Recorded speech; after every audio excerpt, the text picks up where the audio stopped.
नमस्कार दोस्तों, स्वागत है आप सभी का मेरे चैनल यूरेनियम गुरुजी में। आज हम लोग यहाँ पर 13 अगस्त से बनने वाले करंट अफेयर को डिस्कस करने वाले हैं, जो कि आने वाले किसी भी वनडे एग्जाम के लिए काफी महत्वपूर्ण रहने वाले हैं। बाकी आप लोगों से रिक्वेस्ट है कि वीडियो को पूरा देखें, काफी इंपॉर्टेंट सेशन रहने वाला है।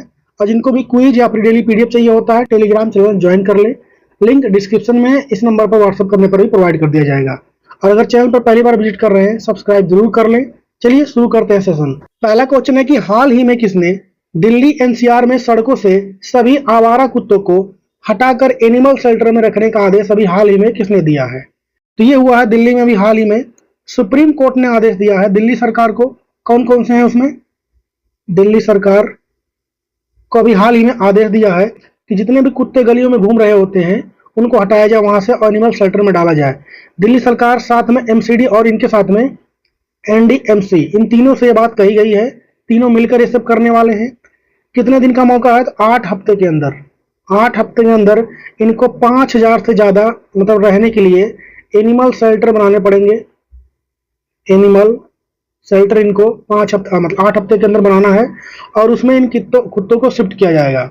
अच्छा, इसमें अगर मान लिया किसी ने कोई रोकता है इस चीज को, अगर कोई रोकता है तो उसके ऊपर कड़ी कार्रवाई की जाएगी, ऐसा भी सुप्रीम कोर्ट ने कहा है।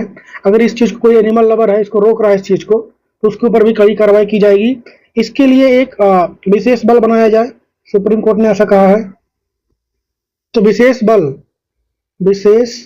बल ये भी बनाने का आदेश दिया है अधिकारियों को। किसको दिया गया है? अधिकारियों को दिया गया है। इसको भी आपको ध्यान रखना है।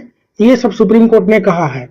और साथ ही में यह निर्णय क्यों लिया गया है ऐसा सुप्रीम कोर्ट ने, मतलब क्यों ऐसा निर्णय लिया है, तो उन्होंने बताया है यहाँ पर कि कुत्तों के काटने से कौन सी बीमारी होता है? तो रेबीज बीमारी होती है कुत्तों के काटने, मतलब जानवरों से मनुष्यों में फैलता है रेबीज बीमारी। ठीक है, जनरली कुत्तों के काटने से फैलता है। तो इससे जो मौतें हो रही हैं, रेबीज काटने से मौतें हो रही हैं, इसका रीजन दिया है। साथ ही में बच्चे हो गए, बच्चों महिलाओं और जो बूढ़े बुजुर्ग हैं उनके मतलब सुरक्षा के लिए ऐसा किया जा रहा है, ऐसा इनका कहना है।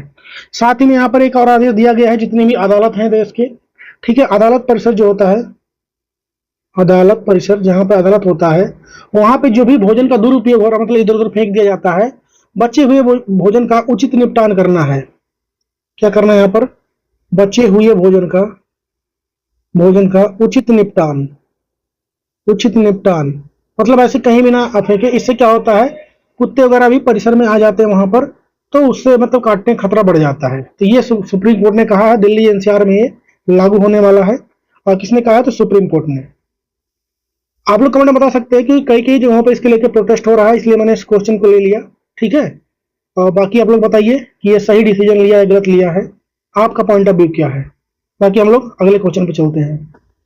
अगला क्वेश्चन है कि हाल ही में किस देश ने फिलिस्तीन को फिलिस्तीनी राज्य का मान्यता देने की घोषणा की है? अभी हाल ही में, तो आजकल चर्चाएं चल रही है इसके बारे में। तो हाल ही में यह घोषणा किया है ऑस्ट्रेलिया ने। किसने किया है? ऑस्ट्रेलिया ने अभी हाल ही में घोषणा किया है कि वह फिलिस्तीन को फिलिस्तीनी का राज्य का दर्जा देगा। ठीक है, इसकी औपचारिक घोषणा कब की जाएगी? औपचारिक अगर घोषणा की बात करेंगे तो अभी जो इसका वो चलने वाला है, संयुक्त राष्ट्र महासभा का सत्र चलने वाला है। ठीक है, यूएनओ में जो सत्र चलने वाला है, किस नंबर का? 80 नंबर का, वहां पर इसकी घोषणा की जाएगी। बाकी इन्होंने अनाउंसमेंट कर दिया है। किसने? तो ऑस्ट्रेलिया ने। मैंने कुछ दिन पहले ही आप लोग को पढ़ाया था कि अभी फिलिस्तीनी को फिलिस्तीनी राज्य का दर्जा, मतलब देश का दर्जा, ये किन किन देशों ने दिया था अभी हाल ही में। तो G7 कंट्रियां जो थी उसमें कौन कौन दे चुकी हैं अभी तक? तो एक तो फ्रांस दे चुका है, ब्रिटेन भी दे चुका है, और अभी कुछ दिन पहले कनाडा ने भी दिया था। तो ये सब वो कंट्री हैं जो G7 में शामिल हैं। इन्होंने भी इसको देश का दर्जा देने को मतलब कहा गया है। तो हमारा आंसर क्या हो जाएगा? ऑस्ट्रेलिया हो जाएगा। ऑस्ट्रेलिया के वर्तमान प्रधानमंत्री कौन है जिन्होंने इसका अनाउंसमेंट किया है? तो एंथनी अल्बनीज है। वो कौन हो जाएंगे? Anthony Albanese. इसको आपको ध्यान रखना है। बाकी हम लोग बढ़ते हैं आगे। अगला क्वेश्चन है कि हाल ही में लॉन्च पुस्तक वाई द कॉन्स्टिट्यूशन मैटर्स को किसने लिखा है? तो अभी हाल ही में एक बुक लॉन्च हुआ जिसका नाम क्या है? Why the constitution matter. तो इसको लिखा है D.Y. चंद्रचूड़ ने। ठीक है, क्या कौन लिखे हैं? D.Y. चंद्रचूड़ ने इसको लिखा है। DY यानी धनंजय यशवंत चंद्रचूड़। ठीक है, इन्होंने इस बुक को लिखा है। इनकी ये पहली बुक है, पहली बुक है इनकी, इसको भी आपको ध्यान रखना है। क्या नाम हो जाएगा? Why the constitution matter. इसमें किसके बारे में बताया गया है? तो संविधान के बारे में इसको डिटेल में बताया गया है। इस पुस्तक को जो कानूनी विद्वान है, लोकतंत्र है, न्याय और कानून के शासन जो है उसको महत्व देने के लिए ये सभी लोगों के लिए मतलब इसको पढ़ा जा सकता है, सबके लिए है जो इसको बेटर जानना चाहते हो। आंसर क्या आ जाएगा? DY चंद्रचूड़ ने इसको लिखा है। अरे कुछ दिन पहले मैंने एक और क्वेश्चन पढ़ाया था आप लोग को, 4-5 महीने पहले। एक बुक लिखा था S जयशंकर ने, S जयशंकर जो कि भारत के विदेश मंत्री हैं वर्तमान में। इन्होंने एक मैटर लिखा था, मतलब बुक लिखा था, वाई इंडिया मैटर। कौन सा इनका बुक था ना? Why India matter. ठीक है, ये जो कि एग्जाम में भी आ चुका है क्वेश्चन। इस बुक को किसने लिखा था? S जयशंकर प्रसाद ने। मिलता जुलता है। और वाई द कॉन्स्टिट्यूशन मैटर, यहाँ पे क्या है? Why India matter. तो इसको ध्यान रखिए। नेक्स्ट क्वेश्चन है कि हाल ही में भारतीय सेना ने हिमाचल प्रदेश में ड्रोन फेडरेशन ऑफ इंडिया के सहयोग से एक ड्रोन प्रतियोगिता का आयोजन किया है। इस प्रतियोगिता का नाम क्या है? तो अभी हाल ही में, पहली बात तो इसका आयोजन किसने किसने किया है मिलकर? एक तो भारतीय सेना का ही जो है सूर्या कमान, भारतीय सेना का सूर्या कमान, और कौन साथ में इसके मिलकर किया है? तो ड्रोन फेडरेशन ऑफ इंडिया, इसने किया है ड्रोन फेडरेशन ऑफ इंडिया। इन दोनों ने मिलकर इसका आयोजन किया है। कहां पर किया है आयोजन? इसका कहां पर हुआ है? तो हिमाचल प्रदेश में। कहां पर हुआ है? हिमाचल प्रदेश में इसका आयोजन हुआ है। यहां पर अगर पूछे कहां, तो वहां पर स्पीति घाटी में। कहां पर हुआ है? स्पीति घाटी में इसका आयोजन हुआ है, जो कि समुद्र तल से 10,700 फीट की ऊंचाई पर स्थित है। ठीक है, इसको आपको ध्यान रखना है। बाकी अगर इसके महत्व की बात करेंगे तो इसमें मतलब क्या रीजन रहने वाला है इसको करवाने का, तो यही है कि भविष्य में ड्रोन की जो बढ़ती है इन्वॉल्वमेंट है, मतलब लड़ाई वगैरह में, उसमें बेहतर हमें नॉलेज हो पाए और हम लोग सेल्फ डिपेंडेंट हो पाए ड्रोन वाले मतलब। ठीक है, ये इसका उद्देश्य रहने वाला है। बाकी उसका नाम क्या रखा गया है? नाम क्या रखा गया उस युद्ध अभ्यास का? तो उसका नाम रखा गया है सूर्य द्रोणाथम। क्या नाम हो जाएगा? सूर्य द्रोणाथम, नाथन, ये इसका नाम रखा गया है। हमारा आंसर क्या हो जाएगा? ये सी वाला, सूर्य द्रोणाथम। बाकी हिमाचल प्रदेश की बात आई है, हिमाचल प्रदेश की बात आई है, तो यहाँ के मुख्यमंत्री यानी सीएम कौन है? सुखविंदर सिंह सुक्खू। सुखविंदर सिंह सुक्खू यहाँ के हैं, सुखविंदर सिंह सुक्खू हैं। बाकी यहाँ पर हम राजधानी की बात करेंगे तो ग्रीष्मकालीन मतलब शिमला होता है, 2 राजधानी होता है। ठीक है, ठंडियों में धर्मशाला होता है, गर्मियों में शिमला हो जाता है। बाकी यहाँ के गवर्नर की बात करेंगे, राज्यपाल की, तो शिव प्रताप शुक्ल है। कौन है? शिव प्रताप शुक्ल। इसको आपको ध्यान रखना है। हमारा आंसर क्या हो जाएगा? सूर्य द्रोणाथम। नेक्स्ट क्वेश्चन है कि हाल ही में कितने प्रमुख सहकारी संगठन ने मिलकर भारत नाम से एक टैक्सी सेवा को स्टार्ट करने की भी हाल ही में घोषणा किया गया है? तो टैक्सी सेवा स्टार्ट होने वाला है, टैक्सी सेवा इलेक्ट्रिक व्हीकल वाला होगा ये। ठीक है, टैक्सी सेवा स्टार्ट होने वाला, क्या नाम है उसका? भारत नाम है। कौन शुरू कर रहा है? तो 8 लोग मिलकर, 8 कंपनियां जो बड़ी हैं वो मिलकर शुरू कर रही हैं, जिसमें से आपका कुछ फेमस कंपनियों की बात करें तो एक तो आपका इफ्को हो जाएगा, ठीक है, नाबार्ड हो जाएगा, कौन सा हो जाएगा? नाबार्ड हो जाएगा, अमूल हो जाएगा आपका, अमूल, ये कुछ फेमस कंपनियां हैं। बाकी एनसीडीसी हो जाएगा आपका, उसके बाद आपका क्रीबिको हो जाएगा, क्रीबिको हो जाएगा, इसको भी यही हो जाएगा, एनडीडीबी ये भी हो जाएगा, एनसीईएल ये भी हो जाएगा, और एनएएफईडी, ये सारी कंपनियां जो हैं 8 मिलकर इसको स्टार्ट कर रही हैं। अच्छा, इनका लक्ष्य क्या रहने वाला है? लक्ष्य क्या रहने वाला है? टैक्सी सेवा तो पूरी कर रहे हैं, एक तो लक्ष्य है ही, और साथ में इनको काउंटर अटैक इसको करना है ओला उबर को, जो ओला चलता है, ओला और उबर, ठीक है, इसको काउंटर अटैक करना है, इसको आपको ध्यान रखना है। काउंटर अटैक मतलब क्या हो जाएगा? इनका लक्ष्य क्या रहने वाला है? चुनौती देना, चुनौती देना किनको? ओला उबर को, ये इसका रहने वाला है। बाकी कितने हो जाएंगे? आंसर 8। नेक्स्ट क्वेश्चन है कि हाल ही में किस राज्य ने बौद्धिक अक्षमताओं यानी दिव्यांग वाले छात्रों को लिए समान शिक्षा के लिए दिशा अभियान शुरू किया है। तो दिशा अभियान किसकी बात हो रही है? दिशा अभियान की बात हो रही है। शुरू किसने किया है इसको? शुरू किसने किया है? तो महाराष्ट्र ने। किसने शुरू किया है? महाराष्ट्र सरकार ने किया है। ये उन बच्चों के लिए है जो दिव्यांग भाई बहन हैं, उनके लिए शुरू किया गया है इसको, यानी बौद्धिक अक्षमता वाले, उनको बेहतर मतलब सबके बराबर मतलब शिक्षा वगैरह मिल सके, ये इसका उद्देश्य रहने वाला है। इसको आपको ध्यान रखना है। हमारा आंसर क्या हो जाएगा? महाराष्ट्र। नेक्स्ट है कि हाल ही में मध्य प्रदेश में ब्रह्मा नाम से रेल फैक्ट्री की आधारशिला अभी हाल ही में किसने रखी है? तो रेल फैक्ट्री बनने जा रहा है, मतलब यहाँ पे जो ट्रेन होते हैं उनके डिब्बे बनाए जाएंगे यहाँ पर।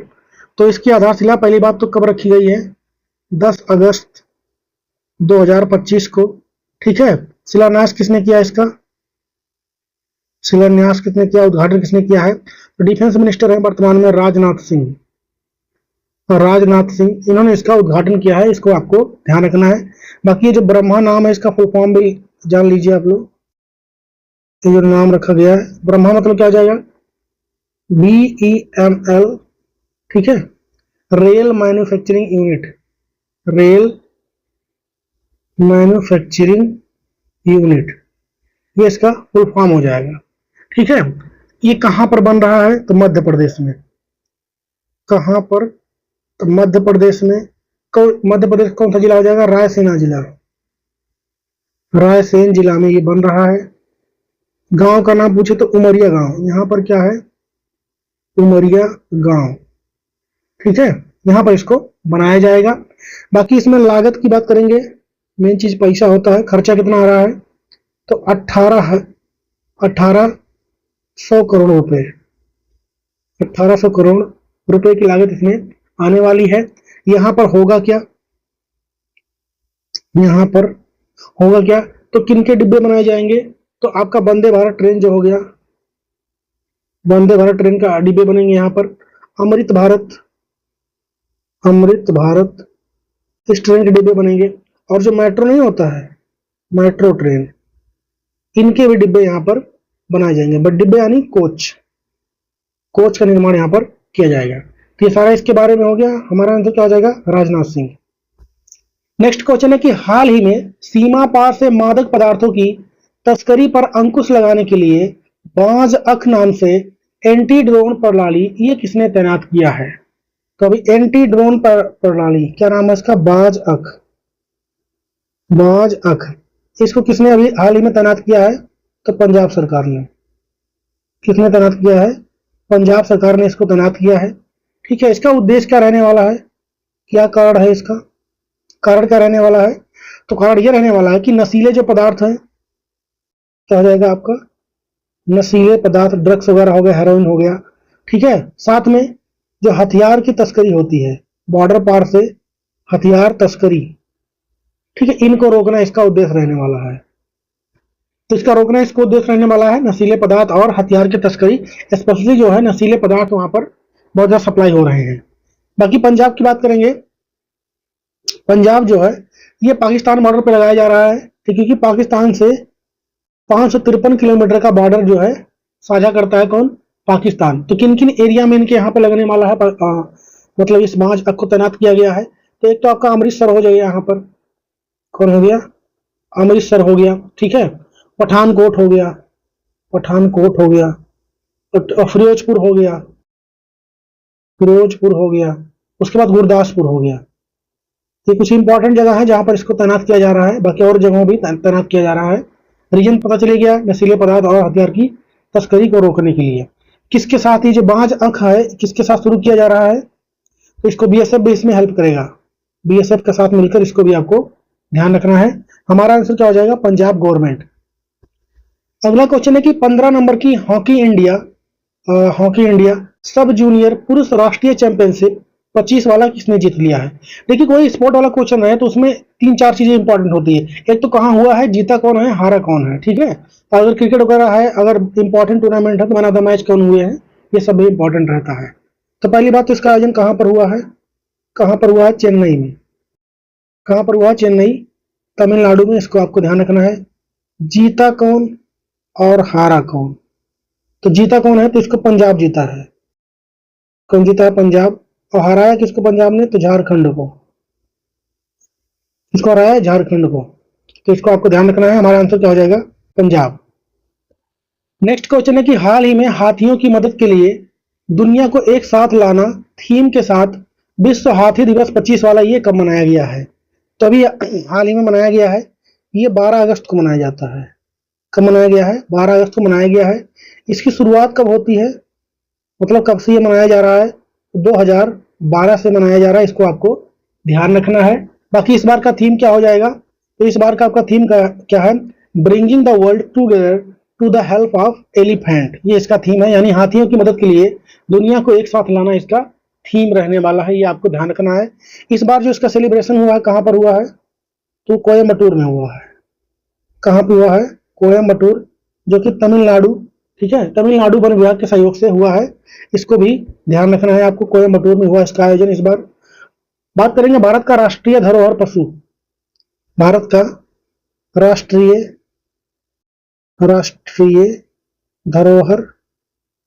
धरोहर पशु कहाँ का? तो भारत का। ये कौन है? तो ये हाथी ही है, इसको ध्यान रखें आप लोग। प्रोजेक्ट एलिफेंट ये कब शुरू होता है भारत में? 1992 में। कब शुरू होता है? 1992 में। इसको भी आपको लगे हाथ ध्यान रख लेना है। हमारा आंसर क्या हो जाएगा? 12 अगस्त। बाकी आप लोग के होमवर्क क्वेश्चन है कि विश्व स्वास्थ्य संगठन यानी WHO ने हाल ही में किस देश को ट्रिपेनोसोमियासिस यानी निद्रा रोग से मुक्त घोषित किया है? स्लीपिंग सिकनेस भी बोलते हैं इसे। इसका जवाब छापेंगे आप लोग कमेंट में। बाकी सेशन को आप लोग पूरा देखा कीजिए और वीडियो को अपने दोस्तों के साथ शेयर कीजिए। मैं काफी मेहनत कर रहा हूँ, आप लोग कंटेंट देख के समझ ही रहे होंगे, और वीडियो को बूस्ट नहीं कर रहा, पता नहीं क्यों यूट्यूब, तो आप ही लोग अगर शेयर करेंगे तो बूस्ट हो सकता है। बाकी कीजिए इसको। बाकी कोई सजेशन हो तो बता सकते हैं मुझे। बाकी मिलेंगे कल की वीडियो में, तब तक के लिए जय हिंद।